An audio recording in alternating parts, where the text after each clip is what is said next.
Hi there, I'm Camilla Regan, and today I will be giving a presentation on the culturally significant character of Greek mythology, Oedipus. Couldn't really find a way to do an audio and get a picture of Oedipus, so there he is, right there, in all of his Greek mythology glory. Okay.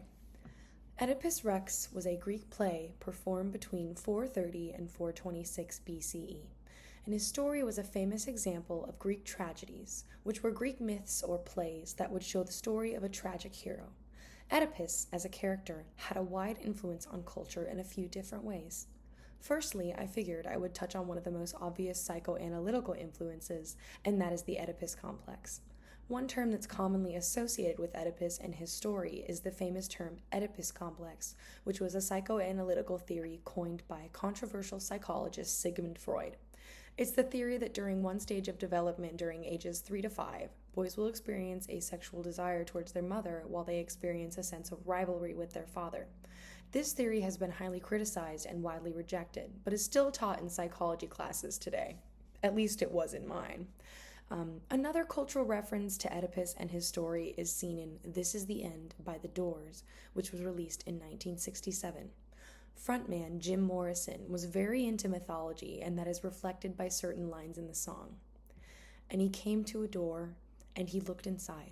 Father, yes, son, I want to kill you. Mother, I want to. And then some implications are made in the song. If you haven't listened to it, I very highly recommend that you do. Very good song. Some people are already familiar with the term Oedipus complex because of famed psychologist Sigmund Freud, but many people aren't aware of who Oedipus is and his story. Oedipus' story is actually quite dark in my personal opinion. He was born to Laius and Jocasta, the king and queen of Thebes, but there was a prophecy that one day Oedipus would kill his father and marry his mother. King Laius then instructs a shepherd to kill baby Oedipus on a mountainside. However, this shepherd takes mercy on him, giving him to another shepherd.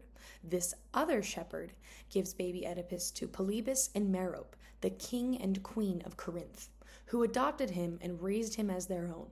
Once Oedipus grew up, he learned of this prophecy, but he was unaware that Polybus and Merope weren't his real parents, so he fled for the city of Thebes. On his way, he met King Laius, who, unbeknownst to Oedipus, was his real father, which he got into an argument with and killed.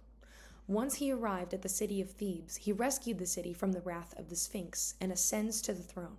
In doing so, he marries the newly widowed Jocasta, who is his mother. Years go by, and Thebes is suffering from a plague, and to save the city, Oedipus searched to find the man who killed Laius. Upon discovering that it was he himself that killed Laius, and that Laius was his own father, it's revealed that Laius and Jocasta were his biological parents. Discovering that she married her own son, Jocasta commits suicide by hanging herself. Oedipus then blinds himself with 2 pins from her dress. One really big, overarching sort of value or theme in the Oedipus plays is the theme of free will versus fate, and how much hand we actually get to play in our own destiny. Oedipus's life begins with his biological parents learning of a prophecy that says Oedipus will one day kill his father and marry his mother. Then Oedipus learns of this prophecy himself when he reaches adulthood. And despite the actions in which his parents and he himself take to prevent this prophecy from coming true, inevitably it does become a reality.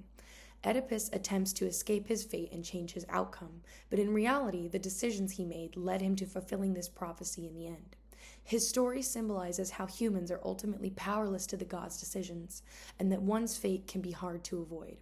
Here is a quote from one of the Oedipus plays that I feel just says it outright. "Nor did I think your edict had such force that you, a mere mortal, could override the gods, the great unwritten, unshakable traditions. They are alive not just today or yesterday, they live forever." Much of Oedipus's story represents the idea of the human condition, namely the part that humans go looking for their own truth but can't handle the reality once they finally uncover it. It's part of human nature that we are curious beings, and we have always had the goal of learning more. We want to know how the world works, and we want to know more about ourselves, both inside and out. This is reflected in Oedipus's quest to solve the mystery of who killed Laius, yet he is devastated when it is revealed that he murdered Laius, who was also his own father. He searched for a truth that eventually led to his own downfall. This reflects how humanity's desire for knowledge has led to our downfall time and time again, yet we still persist for the pursuit of knowledge.